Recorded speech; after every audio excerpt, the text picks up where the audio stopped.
But I walked into that room to help prepare with Nigel, and the very kind lady who was organising the event for Google said, "You do realise you've split your pants, sir."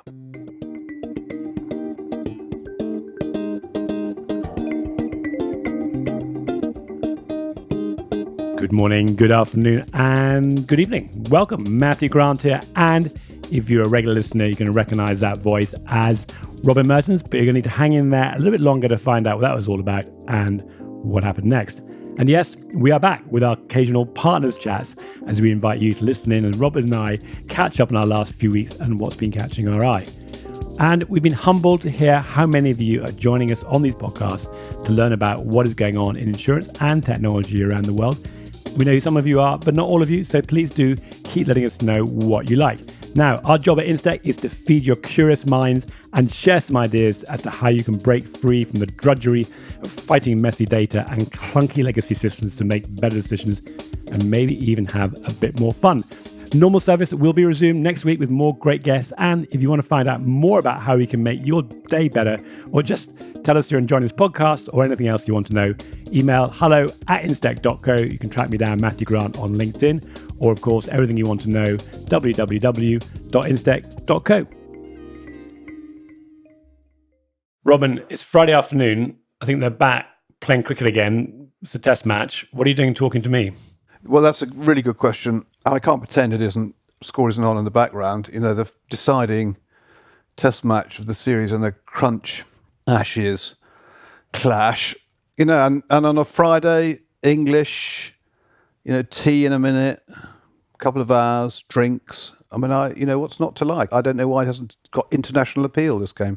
Well, I was tempted to give our American friends an explanation of how a test match works, but we'll maybe save that for a podcast special or a test match special even. But let's just crack on. I was pleased for Carbon Underwriting, which is a really nice business, which is partly sort of MGA focused, managing MGAs better, part Lloyd's Syndicate. They've got some investment from the PE houses to accelerate what they're doing. I think that's a vindication of a model which is part innovative and part deeply embedded in the old world. And it's, to your point, it's not always the most exciting area of innovation, but they're kind of figuring out the problems the industry wants solved. Often they've got people come from an insurance background, they get some clients and get some revenue, and then they go out and raise some money. So we've seen that with people like Send, HX, as a whole category of companies coming into that stage. What's been sort of the most interesting area for you in the last couple of weeks in the broader innovation area? I think a big one for us, taking up a good deal of time, which I like, is the whole question of ecosystems. I don't mean ecosystems. I know it's an overused word, but partner finding. And I think when we started, we did a lot of work trying to find early stage businesses investments. I think we've done a lot of work and still do trying to find scale up businesses, their capacity. I think if you look at what we're doing now, what we're being asked to do, then the focus of the attention has moved towards tech companies, finding other tech companies to play nicely with. That works in the admin systems area particularly well. So all the policy admin system providers are all working on ecosystem models, all looking for services that they don't provide themselves that they can plug in. There's a very defined claims ecosystem play these days. Claims ecosystems has huge levels of interdependency between the various services, and a lot of work's gone into ensuring that a smooth and a smart conjoining of the various dependent parts of the claims community, which I really like. And then the search, which will never go away, is for good sources of data to feed into ecosystems. Are there new data systems, new data providers that you've seen? Yeah, just come to that in a minute, but that whole area of ecosystems and platforms I find it really fascinating because I think everyone wins. I mean, if you're providing data through like a large policy administration platform, as a data provider, you get much better access to your market. You don't have to go and convince someone to use a new system or teach them how to integrate your API. The platform provider benefits because, as you said, they're getting a richer set of data. And people can go through multiple channels. So insurers benefit, of course, because it's much easier for them to access the information. I mean, an example of someone we've been talking to recently is Overstone with Harco van den Over, who started this up and had a background in art. Before that, he was in banking. And so he came from banking into the art world, built a tool to be able to assess asset value for those investing in art, institutions investing in art, and then realized that insurers had an application for it. And what's really interesting about that is for especially the more innovative insurers who are looking for, as you said, new sources of data to provide new ways of assessing risk. Yeah, they can access something that's already been validated externally. You can get the data, and then you can start creating, potentially some new alternative ways to underwrite fine art species, they call it in London, that might even compete with some of the more established players. So there's a lot of appetite there for people that have got data that may not have previously been selling into insurance. CGG is another one, big French company, has done a lot of work in various different areas of energy and climate, great sources of data, now looking to see how they can deploy it across insurers. And of course, Kroll have done something similar where they've been going out and looking at the revaluation or how to determine the valuation of rebuild costs for properties. So I think what we're seeing is a combination of new data sources, not always startups, sometimes established companies. And again, everyone wins because the data has already been proven and you can build it into a system. I think we're going to see a lot more of that sort of collaboration and 1 + 1 equals something bigger than 3. The other one I'd really like to talk about is Aurora. Aurora is a newcomer in the sense that it's just launched. The technology has been in development for several years. It's the best of the new SME platforms I've seen. SME has been long talked about as the next natural stopping point for the increasing levels of digitization that have gone on in retail. They've never really seeped out into the commercial world at all. And the whole community is, I think, interested in finding smarter ways of underwriting this and perhaps some ways to disrupt the existing distribution chain.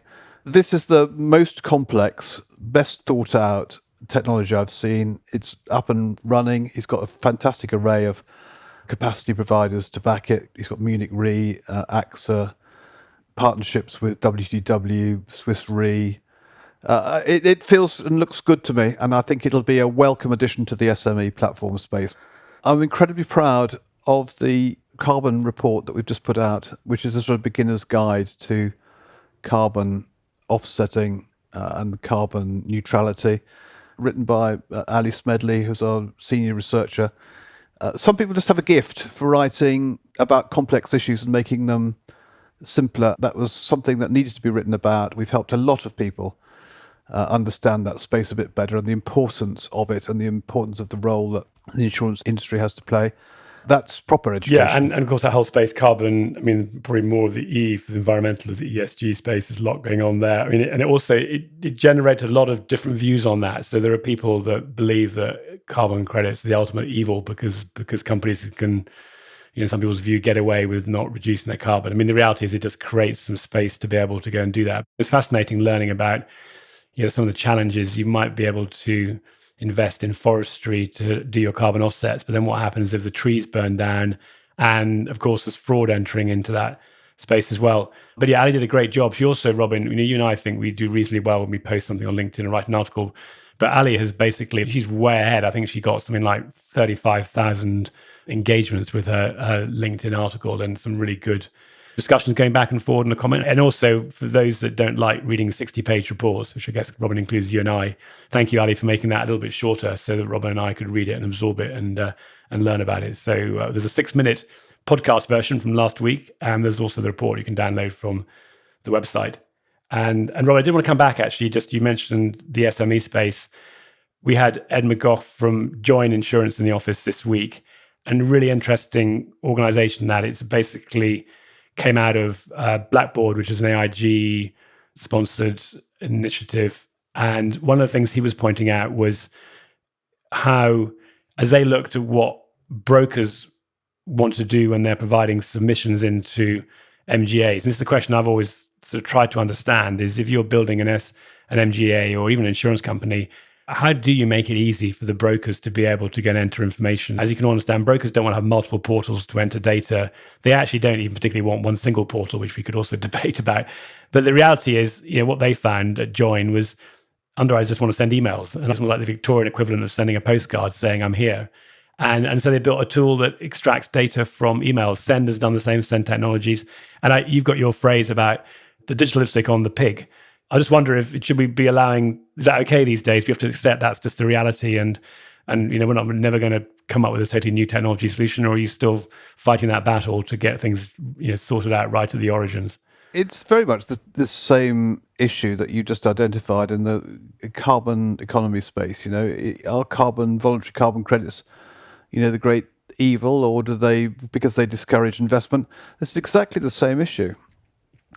The easier you make it for people not to do what they really need to do, which is go digital from the outset, then the longer you prolong the pain. It's indisputably right that brokers simply want to send emails. I mean, they want ultimately to preserve their place in the value chain, and understandably, because I'm exactly the same, want to do as little work as possible and get as maximum amount of reward for it. That's sort of human nature. But that is a religious war that goes on now. Do you encourage digital trading and digital adoption by making it easy and get partial reward, or do you try and be more purist about it, go the whole hog? This is an article I wrote earlier in the month about, do you go data first or do you go document first? Ultimately, it's still predominantly documents or emails that we turn into data rather than originating things in data. Ultimately, if it's moving us slowly along the journey, it's fine by me. But it'd be too late for me by the time we finally get there at this pace. The reality is, you see this on the technology offerings, if a solution is not, and sometimes they say it's 10 times better, people just don't switch. I mean, at some point, of course, they're forced to switch, they will switch, but sort of voluntarily switch. And then, of course, you've got this whole technology adoption curve where you get the early adopters who are literally on the bleeding edge, love new technology, will kind of work at it. And then you get the other extreme, you get the late majority who basically say, well, let everybody else figure it out. And once you've all figured it out and made it nice and easy to use, I'll come on board. And you can't avoid that. You can move through it more quickly by well-designed technology, but you shouldn't give up on it. I think that's a neat link to our recent event with the risk managers and the chance we had to bring the risk managers and the insurtech community together. And I thought the key features of that was that slightly the same clash. And you have the likes of Alison Gwynlaven there from Google. They're not hamstrung by legacy. They've created vast amounts of data. They operate fundamentally in the cloud. They have a really deep understanding of their risk. And at some point, when they seek risk transfer opportunities, they're passing that data out into the insurance world. And of course, in the world in which there's now this vast gap in the quality and the amount of the data that is available versus the amount of the data that the insurance industry can use, wedded to this old partial legacy model. And that really brought home to me this sort of twin speed thing that's going on, where the industry at some point has to decide what it wants to do with the fact that there is much, much more data than it can possibly make use of, where it's relying on legacy systems and the current way of underwriting. I mean, these are all, I think, functions of the same thing.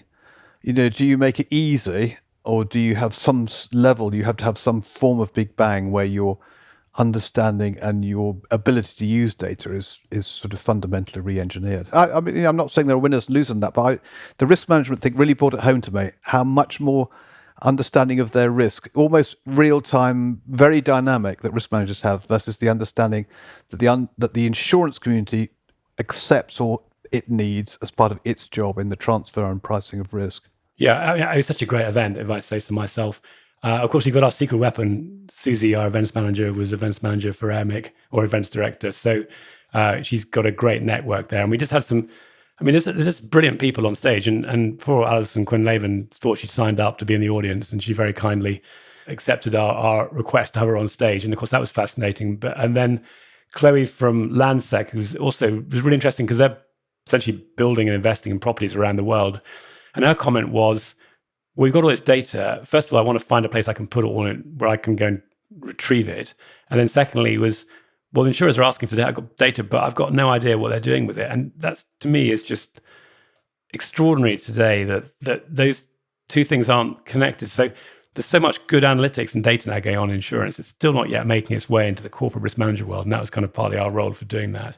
That is changing. But also, between you and I, Robin, what are the brokers doing? I mean, the brokers are working for these massive companies. They're getting paid a lot of money to place the risks. They've got insurers that we know are desperately keen to get data. I just find it so surprising today that a well-informed, articulate risk manager is still wondering why they're collecting all this data and what's happening with it. I mean, something's wrong that shouldn't be wrong, to my mind. Particularly, I'm not going to be too critical of anybody, but these are big clients paying vast amounts of money, right? I mean, you in any other world, you would bend over backwards to ensure your major and your most important clients were being serviced. But my other takeaway from that, and I think this is where the two worlds meet and is rich vein for us, is that most of those risk managers mentioned the word sustainability at some point. Those risk managers all are tasked with both ensuring that they are transferring their risks and conducting their insurance in sustainable ways, but also they have a broader sustainability obligation in the framework somewhere. But I'm just greatly intrigued by that. I think that's an area where insurtech or startups or innovation has a big role to play. And what really pleased me about that event was how many of the issues that were identified by risk managers are issues where there are startups and there are solutions and there are people we know who have potential solutions for those. And I think we're greatly underexplored collectively the ability for the community you and I work with to help risk managers with what it is they do in their day jobs. I think that's untapped potential for us. Hugely. Well, we are doing another event. So anybody out there who fancies sponsoring another excellent event with some great guests, because we know we're going to be able to do it, now's a chance to let us know before we wrap those ones up. And then, Robin, we can't mention Google without mentioning our New York trip. Now, another highlight for you, thank you very much, Nigel Walsh, was the quality of the wine. But there was a bit more to it than that when we did our event with Google Cloud in New York, wasn't there? Well, yeah, two things, really. Yeah, I'm sure we could put this out. But I walked into that room to help prepare with Nigel. And the very kind lady who was organising the event for Google said, "You do realise you've split your pants, sir?" And I said, "No, I've got no idea." Anyway, somewhere during the course of the day, I'd got a 15 centimetre rip in my trousers, which I could do absolutely nothing about. So I was sort of a bit glum at that point. I think I was going to have to bluff this out. And then I see Nigel's or the Google wine selections.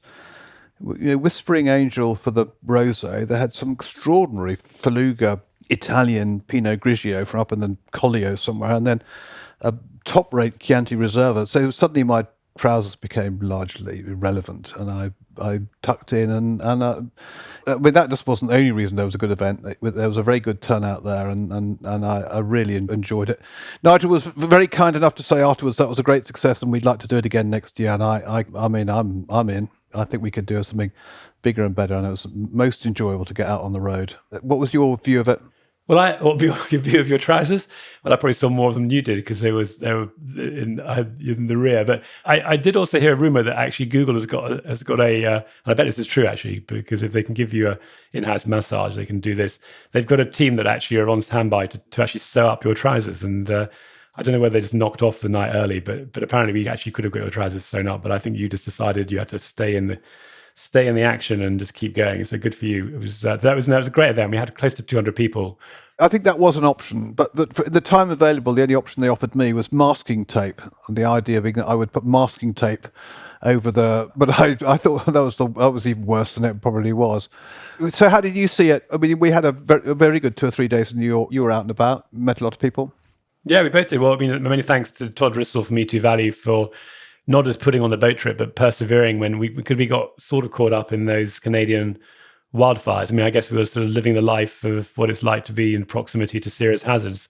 So that was a day that the sky went bright orange, and we did an excellent boat trip. And rumor had it, he even had you a special bottle of wine put to one side. We know this so well, but it's just a reminder that those face-to-face events, particularly if you've got people captured on a boat that's going around Manhattan and they can't escape, are just tremendous. So we had that. Thank you for that, Todd. And then, of course, there was the InsurTech's Insight event. I walked in the door, and I think for 8 hours, I just basically walked around in circles, bumping into people, the people we sort of talk to but don't always see in the US, the people we see in London who are over there.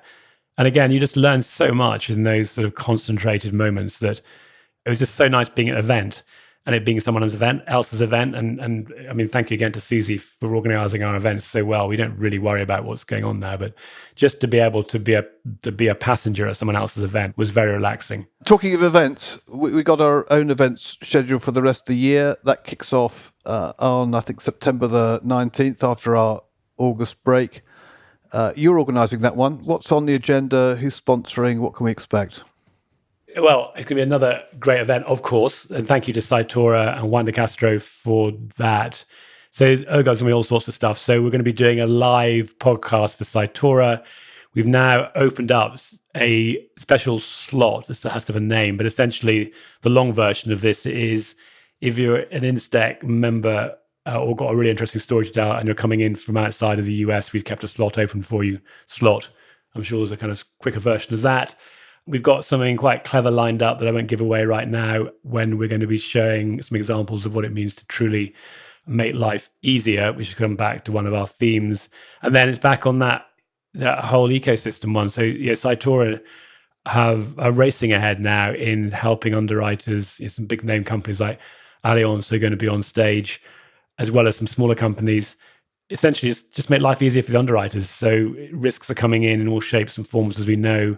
What Cytora is doing is figuring out which ones should just be immediately declined, which ones should be underwritten and renewed as before, and which ones need to be escalated for an underwriter to review them. That was my 15-second version, but we're going to spend half an hour exploring some of the partners they're working with.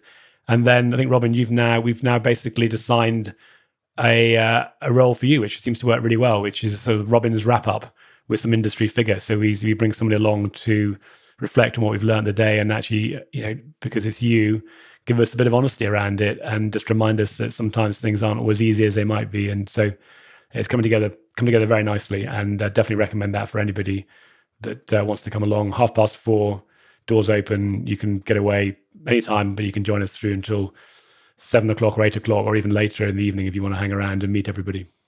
I think if I was to identify the two things that are the hottest topics in all our conversations with our members, then the topic for that event is the second. I'll come to the top topic in a minute.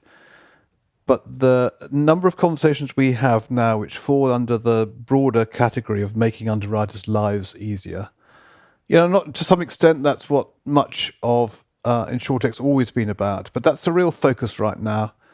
Underwriter workbenches, other forms of integration and easier access to data, just the ability to ensure that the right information is getting to the underwriter in the right formats at the right time for them to make much quicker decisions and to spend much less time finding the data, going through regulatory hoops and so on.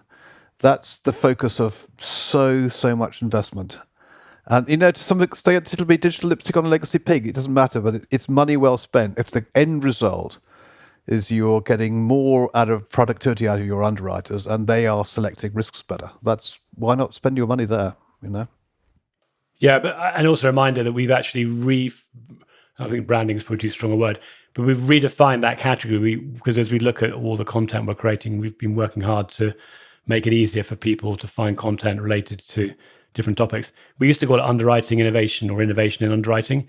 We're now just going to rephrase it, again, not totally finalized. Sam, you still got a chance to refine it, but something along the lines of making life easier for underwriters. Just call it what it is and don't get people too scared off because of the word innovation in there. It's actually just how do you let the underwriters do what they do best, which is underwrite. So so if that's the second biggest one, I'm sure anybody who's been looking at anything in the last 6 months knows what's coming next as the most topical area of interest that people are wondering what's going to happen next in. So come on, we've managed to avoid talking about it up until now, but what's going on? Yeah, well, we've got to say generative AI now, haven't we? I don't think I've had a conversation where it hasn't come up at some form or another. Difficult one for us, this one, I think. We decided some time ago that we weren't going to spend a lot of time sort of following on from other punditry. We wanted to find out what was really going on in the marketplace, to talk to insurers and to sort of provide some insight into where they saw the opportunities, the use cases, who was doing what. There's a lot of interest from the insurance community in what their peers are doing. But that's proved really tough. I mean, it seems to my analysis, trite that it is that the insurer world falls into two camps. One, where at some point in the last 2 or 3 months, there's been some massively embarrassing, possibly gone viral incident involving their employees, and they've turned ChatGPT off and nobody's allowed to use it. And they're certainly not going to talk about it to anybody. The other end of the spectrum, insurers getting really excited about it, set up labs, provided very intelligent people with decent budgets to go and work out how it's going to increase productivity in their businesses. And they see, understandably, huge differentiation, competitive advantage from it. And the last thing they're going to do is tell us in any detail how they are using it and what benefits they're getting from it. So it's an area where it's quite difficult to do what the role that we like to play, which is to sort of find out what's going on and play that back to the community, to the general good. This is an area which I think we're finding harder to provide intelligence about than anything else for a while. But we've got a newsletter coming up. So yes, it's hard to tell people what's going on, but even just what you said is quite important. I mean, I was talking to somebody the other day who works for an insurance company that's essentially banned the use of Chat GPT at work, and he said for him it's a disaster, because in his role he's researching into catastrophes, and it's so critical, and he just can't do his job now. He feels like he's got one hand tied behind his back. And there's a few things I'm seeing. So one is that I feel that one of the use cases that's really strong for generative AI is when you pointed at your own data or data people there's different things like behind a walled garden, or it's your curated data. So you're not exposed to all the kind of the craziness and hallucinations that go on if you go everything that's out there, and that's a little bit safer. So I think that's one thing we're seeing, and I think it's a bit safer for insurers in there. And I also just would recommend anybody that wants to test that really to look at and personally how can you benefit from it. And one example I've been looking at is from coding. I last did coding about 35 years ago, and I did my engineering degree, but I've been just poking around with Python code to see what really happens. It's quite extraordinary what Chat GPT can do with code. And I was quite humbled, because I thought I'd listened to a program that does something as important in life as generating a random number and you've got to guess it. And it was like 40 lines of code. And I said to Chat GPT, it got stuck. And I said, what do you think? Why have I gone wrong? And it came back, and Chat GPT said, well, first of all, I'm going to refactor it, which basically means rewrite it. And it wrote it in 2 lines. And then it fixed it and it worked. So it's completely different than thinking about university students creating essays or other things. It's a completely different application, and it is quite extraordinary how that works. And you can see how that whole world of data science and people that charging vast amounts of money to be data scientists, they've got to move fast, because there's a whole new area coming, isn't there, Robin, which we've been talking about, of skills now when you're using Chat GPT. So just for anybody looking at their next career, what would you recommend them to do if they're starting to get their generative AI or Chat GPT skills? I mean, this may be a broadly used expression, but I heard it only a couple of weeks ago. I really like it. People are calling what the sort of public use, the students doing their essays, as pop GPT. That's sort of popular usage, sort of in the same way as pop music is fashionable, broad appeal. I think it takes so much of the potential. It detracts from what's really going on. I mean, internally we're now building really cool things. I'm watching Henry at work building bots that will help us keep our database up to date and so on. I can't help thinking that the whole thing turns around learning the quality of prompt you're going to have to do this. Prompt engineering. Don't you need to, ultimately, everybody is trying to work out what's the right question to ask, and how you ask that question in a way that you can get the bots to properly understand. Isn't that what we're learning now? I don't know. I feel that's where we are internally. I mean, absolutely. So, and actually, it's also a good test of how good they are, because and actually, what's quite clever with ChatGPT is it remembers what questions you've asked before, so it'll refer back to your question, and you can be quite rude to it, and but you have to give it examples. It's like teaching a really, really bright, 7 or 8 year old. You have to say, this is how I want it to look. Tell me, and it will still get it wrong. So, that is the skill of the future: is how do you upload data? How do you ask it intelligent questions? How do you filter out the stuff that's not true? What's interesting with ChatGPT 4 or ChatGPT Plus, I think, if you're going to if you're accessing it as a normal person, is it can now handle data as well. So the big difference, and this is where I think it's also particularly exciting, is up until now it's sort of been creating words, but now you can point it, and this is something that Inverse are doing. You could point your version of generative AI, which might be ChatGPT or something else, at, for example, a company's annual report, and you can ask it to go and come back and give you a report on, for example, what was the compound annual growth rate over 5 years for revenue, and it'll actually go and find the data and create a graph for you, which is a whole different way of thinking about things. And we know from doing our reports, people really want to have the data. You and I were around when the internet boom happened, and we were probably both as cynical as each other when you go, I know this is going to be great, but a lot of these ideas are rubbish and they're being overfunded. And I think that's what's happening just now. It's a really good idea, but you've got to be really quite thoughtful about how fast things move and what you back and what you get back, because a lot of it's going to be nonsense. Yes, there's some nonsense and there's some stuff that is searingly brilliant. Thank you for Ruth Polyblank for this. She sent it to me yesterday. She asked ChatGPT, what is the value and stroke benefits of an InsTech membership? And this is slightly paraphrase what it says. So this is what it says. Being a member of the InsTech community can bring numerous benefits and opportunities. The community consists of individuals, startups, established insurance companies, technology providers, investors, and other stakeholders focused on leveraging technology to innovate and transform the insurance industry. Here are some of the key values of being a part of the community: innovation network, knowledge sharing, problem solving, industry exposure, thought leadership, regulatory insights, adoption of new technologies, and a positive impact. And this is the best bit. This is my message to you all. Finishes by saying, remember that the value you derive from being a member of the InsTech community largely depends on your level of engagement and active participation. It's not just about being a passive observer, but actively contributing and collaborating with others to drive meaningful change in the insurance industry. ChatGPT, absolute genius, nailed it. I don't know, someone's been training.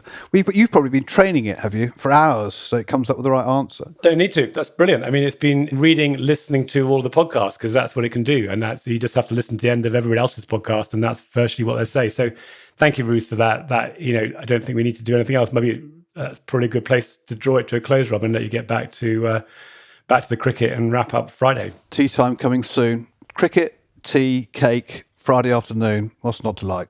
Great. I think we're done. Knock that down to 35 minutes. Take out the rubbish bits. That'll be a good podcast.